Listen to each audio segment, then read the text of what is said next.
Subhash colony 17వ ward ప్రజలందరికీ నమస్కారం. మా బాతగారు ఆయన బీబీచారి గారు ఆయన ఆశయాల మేరకు మేము నిలబడ్డాము. అది రమణారెడ్డి అండదండలతోటి మేము ముందుకొచ్చినాం. ఆయన ఆశయాలు ఏదైతే ఉన్నదో అది కంపల్సరీ మేము గాని రమణారెడ్డి గాని కమిటీ గాని ఎవరైనా గాని ఆ కోరికను నెరవేర్చడానికి కోసమే మేము ముందుకొచ్చినాం. దీన్ని ప్రజలందరూ ఆదరించి మమ్మల్ని గెలిపిస్తే మేము కంపల్సరీ మీకు అన్నిటికీ ముందటుండి 5 ఏళ్ళు మీకు సేవ చేద్దామని మేము మా కోరిక ఉన్నది. అందుకోసమే ఆయన ఆశయాలకే నిలబడ్డాం మేము. అట్లనే రమణారెడ్డి గారు టికెట్ ఇచ్చుడు మాకు చాలా సంతోషం.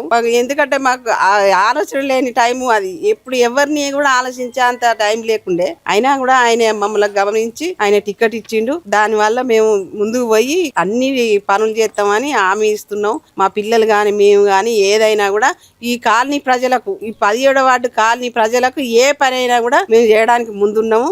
అట్నే కమిటీ వాళ్ళు కూడా అందరిని ముందర పెట్టుకొని మేము అందరం కూర్చుండి ఆలోచించుకొని పని చేసుకుంటాం. మీకు ఏదైనా కూడా ముందుండి మేము చేసడానికి మేము సిద్ధంగా ఉన్నాం. కాబట్టి మమ్మల్ని మీరు అందరు ఆదరించాలని కోరుకుంటున్నాం. జై తెలంగాణ, జై తెలంగాణ, కేసీఆర్ గారి నాయకత్వం, గండ్ర దంపల నాయకత్వం, జై కేసీఆర్, జై తెలంగాణ, జై తెలంగాణ. ఈరోజు మన సుభాష్ కాలనీ 17వ వార్డులో మన వజ్రమనక్క గారు పోటీలో దిగారు. మేము గడప గడప తిరిగి ప్రచారంలో భాగంగా మేము తెలుసుకున్న విషయం ఏంటంటే, మన పనులు ఎన్ని జరిగినాయో జనానికి చెప్తున్నాము. వాళ్ళ స్పందన బాగుంది. గత ప్రభుత్వం వచ్చి 2 సంవత్సరాలు అరైంది, ఏనాడు కూడా ఒక పని జరగలేదు. మన కాలనీలో ప్రాబ్లం ఉంటే మనం చేసేది, కానీ డ్రైనేజ్ ఒకటి నిండడం వల్ల వాళ్ళకి ఫోన్ చేసి ఫోటోలు దిగి ఫోన్ల వరకే సరిపోతుంది. మనం ఇప్పుడు దీని విషయంలో పోషమ్మ గుడి విషయంలో కూడా చాలా మేము చేసుకున్న గుడిని, కానీ మేము ఇచ్చినామని 10 లక్షల రూపాయలు ఇచ్చినామని చెప్పి ఆ 10 లక్షలు మనకు కటింగ్ బోను 6,30,000 రూపాయలు మాత్రమే మన గుడికి వచ్చినాయి. మిగతా పైసలు మొత్తం మీ చందా రూపంగా ఇంటింటికి తిరిగి 100, 500, 1000 అలా అడిగి మేము ఆ గుడి నిర్మించుకున్నాము. అదేవిధంగా రామాలం టెంపుల్లో కూడా గత ప్రభుత్వం కేసీఆర్ హయాంలో మన రమణారెడ్డి గారు 25 నుంచి 30 లక్షల వరకు చేయించారు. కానీ ఏనాడు కూడా ఆయన ఒక ఫ్లెక్సీ కానీ ఒక శిలాపథకం కానీ పేరు కూడా పెట్టుకోలేదు. చేసింది అని కొండంతా, మనం చెప్పుకున్నది గోరంతా. కానీ ఈ కాంగ్రెస్ ప్రభుత్వం చేసింది గోరంతా, చెప్పేది కొండంతా. వాళ్ళు రామాయణంలో 15 లక్షల వరకు ఒక షెడ్ వేయించారు తప్ప, కానీ దానిలో ఇప్పటి వరకు 3 శిలాపథకాలు వేశారు. అంటే ఒకసారి మీరు ఆలోచించండి ప్రజలారా. మనం చేసేది చెప్పుకోవడం కాదు, ప్రజలకు మనం అంటే ఏదో తెలవాలి, మన పథకాలన్నీ చేసుకోవాలి. అది ఒకటే మనం కోరుకునేది.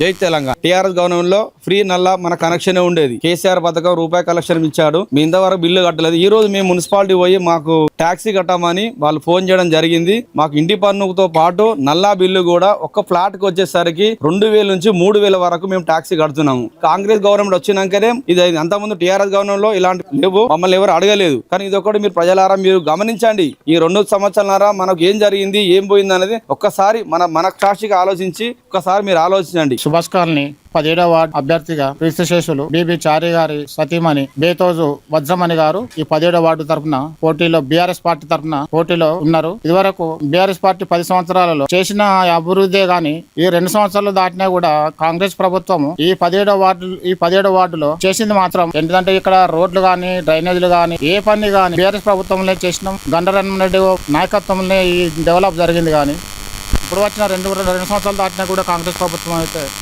చేసింది శూన్యం.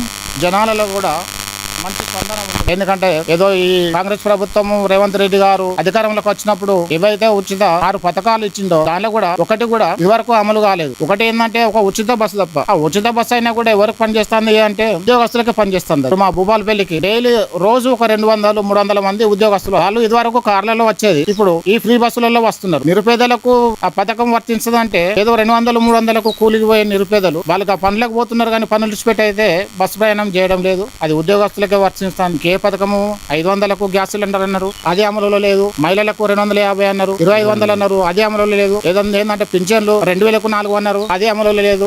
వికలాంగులకు 3,000కు 6,000 అన్నారు, అదే అమలులో లేదు. రైతు బంధు అన్నారు, రైతు బంధు కూడా సంవత్సరాల్లో ఒకటే విడత ఇచ్చిండ్రు, అది కూడా ఎత్తివేసిండ్రు. దళిత బంధు గాని తర్వాత ఇది కళ్యాణ లక్ష్మికి తులం బంగారం ఇస్తా అన్నారు. బీఆర్ఎస్ ప్రభుత్వం కేసీఆర్ 1,00,000 రూపాయలు ఇస్తాండు, మేము తులం బంగారం ఇస్తా అన్నారు. అవి కూడా వేసింది అమలు లేదు. అసలు కళ్యాణ లక్ష్మి చెక్కులు కూడా ఇప్పుడు ఎవరికి ఇప్పుడు ఈ కాంగ్రెస్ ప్రభుత్వం అమలుకి వచ్చిన కంచెలు ఇచ్చుడు లేదు, అది కూడా బంద్ అయింది. కేసీఆర్ అయితే ఏదైతే పథకాలు పెట్టిండో అవన్నీ రేవంత్ రెడ్డి వచ్చి అన్ని పక్కకు పడేసిండు.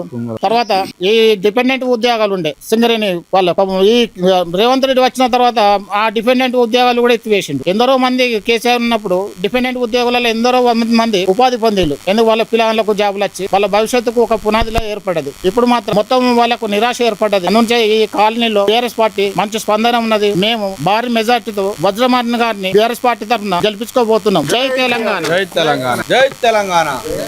కేసీఆర్ గారి నాయకత్వం వర్ధిల్లాలి. నాయకత్వం వర్ధిల్లాలి.